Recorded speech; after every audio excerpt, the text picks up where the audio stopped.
बिस्मिल्लाहिर्रहमानिर्रहीम। अस्सलाम वालेकुम प्यारे बच्चों, आज हम लास्ट पढ़ेंगे regular and irregular noun. Regular noun यानी बाकायदा इसम और इर्रेगुलर नाउन यानी बेकायदा इसम। अब इसकी पहचान मैं आपको बताऊंगी। रेगुलर नाउन ऐसे नाम जिनके आखिर पर एस या ईएस का इजाफा करने से जमा बनती है उनको बाकायदा इसम यानी रेगुलर नाउन कहते हैं। मसलन बॉय, पेन, टेबल। अब अभी आपको इसकी समझ नहीं आई होगी, मैं आपको इसकी एग्जाम्पल्स समझाती हूँ। रेगुलर नाउन यानी बाकायदा इसम, जैसे इसका सिंगुलर और प्लूरल बताऊंगी। जैसे चेयर, चेयर्स। चेयर के साथ एस लगा के इसकी जमा बनी तो ये क्या है? Regular noun. इसी तरह टेबल, टेबल्स, एस लगा के ये जमा का लफ्ज़ बना तो ये क्या है? Regular noun. प्लांट, प्लांट्स, तो ये क्या है? Regular noun.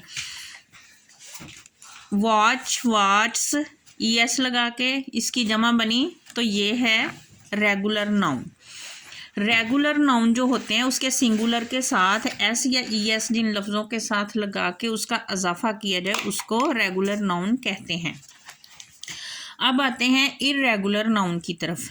इर्रेगुलर नाउन यानी बेकायदा इसम, ऐसे नाम जिनकी जमा के आखिर पर एस या ईएस लगाने से नहीं बनती बल्कि किसी और तरीके से बनती है, इनको बेकायदा इसम कहते हैं।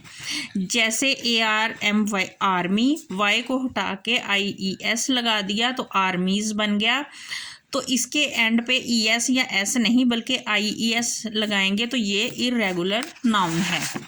इसकी चंद एग्जाम्पल्स ये हैं। इर्रेगुलर नाउन, इसका सिंगुलर है टूथ और इसका है टीथ, यानी टूथ में डबल ओ और टीथ में डबल ई आ जाएगा जब वो प्लूरल होगा। इसी तरह ऑक्स, ऑक्स में एंड पे EN लगाएंगे तो ऑक्सन बन जाएगा। ठीक है, एस या ES इनके साथ नहीं आएगा। ठीक है, तो ये क्या है? Irregular noun. इसी तरह MN मैन, और अगर इसकी जमा बनाएंगे तो MEN मैन लिखेंगे तो ये क्या है? Irregular noun. इसी तरह चाइल्ड, और चाइल्ड के एंड पे REN आएगा तो ये क्या बनेगा? चिल्ड्रन, तो ये क्या है? Irregular noun. Army, armies. ठीक है, ये आर्मी का आपको मैं पहले भी बता चुकी हूँ। अब आप ये दोनों इकट्ठे देख सकते हैं। रेगुलर नाउन बाकायदा, इर्रेगुलर नाउन बेकायदा। इसमें सिंगुलर प्लूरल, इन सिंगुलर के प्लूरल में एस या ES का इजाफा हुआ है और इन सिंगुलर के प्लूरल में EEN IES ये इजाफा हुआ है REN।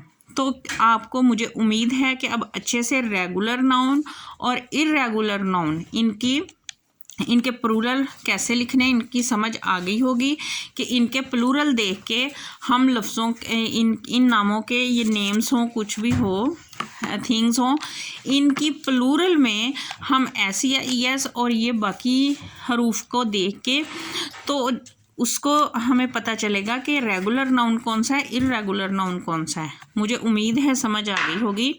रेगुलर नाउन जो है इन अल्फाज के एंड पे एस या ES का लगा के जमा बनाते हैं और इर्रेगुलर नाउन वो होते हैं जिनके एंड पे डबल ई इसमें आ रहा है, इसमें EN, फिर EN, फिर REN, फिर IES, तो ये क्या है? Irregular noun. प्यारे बच्चों, मुझे उम्मीद है आपको अच्छे से समझ आ गई होगी। दुआओं में याद रखिएगा, वीडियो अच्छी तरह देखिएगा ताकि आपको समझ आ जाए। अल्लाह हाफिज़।